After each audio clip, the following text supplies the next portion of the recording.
There was that one place I always thought about, and I just wanted to be there with you. The place that no eye has ever seen, the place that no heart has ever perceived. I had a great feeling inside of me. Assalamualaikum warahmatullahi wabarakatuh.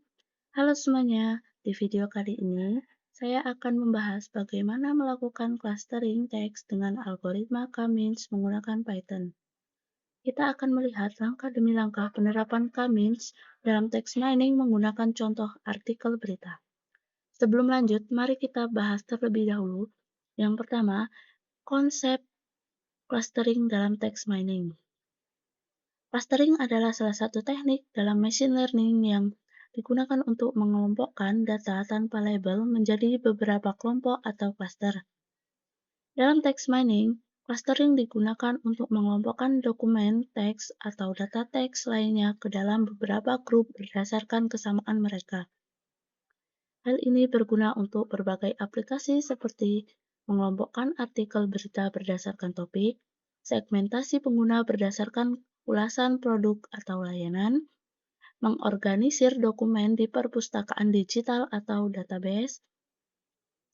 Clustering berbeda dari classification karena clustering adalah unsupervised learning, artinya kita tidak memiliki label atau kategori yang diketahui sebelumnya. Tujuan clustering adalah menemukan pola tersembunyi dan struktur dalam data.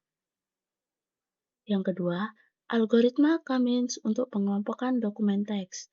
K-means sendiri adalah algoritma clustering yang populer dan mudah diterapkan. Algoritma ini bekerja dengan membagi data ke dalam cluster berdasarkan kedekatan antar data. Nah, langsung saja kita bahas contoh studi kasus pengelompokan artikel berita dengan algoritma K-means menggunakan TF-IDF sebagai representasi teks. Yang pertama, kita install dulu library Sastrawi. Bagi yang belum ada ya. Ya, selanjutnya yang kedua, kita import library pustaka yang kita perlukan. Di sini kita menggunakan TF-IDF Vectorizer untuk mengubah teks menjadi vektor berbaris TF-IDF. K-means digunakan untuk clustering, PCA digunakan untuk mengurangi dimensi data, Matplotlib digunakan untuk visualisasi, dan Sastrawi digunakan untuk menghapus kata-kata umum atau stop word dalam bahasa Indonesia. Yang ketiga, menyiapkan dataset artikel berita. Dataset ini berisi beberapa kalimat sederhana yang menggambarkan topik berbeda seperti ekonomi, sepak bola, saham, dan kesehatan. Selanjutnya, yang keempat, sebelum melakukan clustering, kita perlu memproses teks terlebih dahulu, seperti menghilangkan stop word.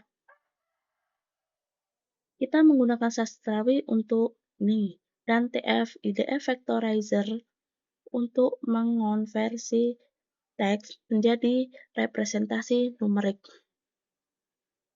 Nah, kode ini menghapus stop words dari teks kita dan mengonversi teks ke dalam bentuk matriks TF-IDF yang merupakan representasi fitur dari teks.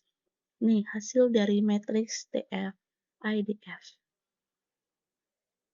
Selanjutnya, menerapkan algoritma K-means. Setelah teks kita siap, kita dapat menerapkan K-means untuk mengelompokkan artikel. Di sini kita menetapkan jumlah cluster, misalnya K sama dengan 2.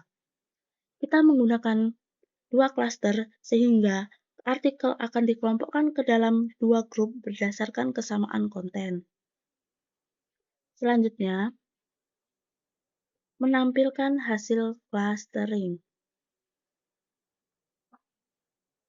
Setelah menjalankan algoritma K-means, kita dapat melihat cluster dari setiap dokumen di dataset kita. Nih, cluster. Dalam output, kita bisa melihat hasil clustering di mana setiap artikel diberi label sesuai dengan cluster masing-masing. Ini label dari cluster masing-masing. Selanjutnya, kita menampilkan centroid dari setiap cluster. Centroid adalah kata-kata paling representatif untuk setiap cluster. Mari kita tampilkan beberapa kata utama dari setiap cluster. Nah, ini menunjukkan kata-kata paling representatif di setiap cluster yang memberi gambaran tentang tema utama dalam setiap kelompok artikel. Selanjutnya, kita visualisasikan hasil clustering menggunakan PCA. Langkah terakhir adalah visualisasi. Kita menggunakan PCA untuk mengurangi dimensi dan menampilkan hasil clustering dalam grafik 2D.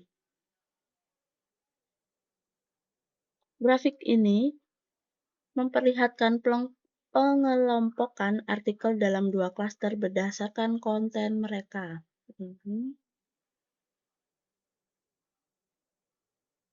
Setiap titik mewakili artikel dan warna menunjukkan klaster yang sesuai. Baiklah, demikian video singkat tentang pembahasan clustering teks dengan Kamins. Terima kasih sudah menyaksikan, semoga bermanfaat. Bye-bye.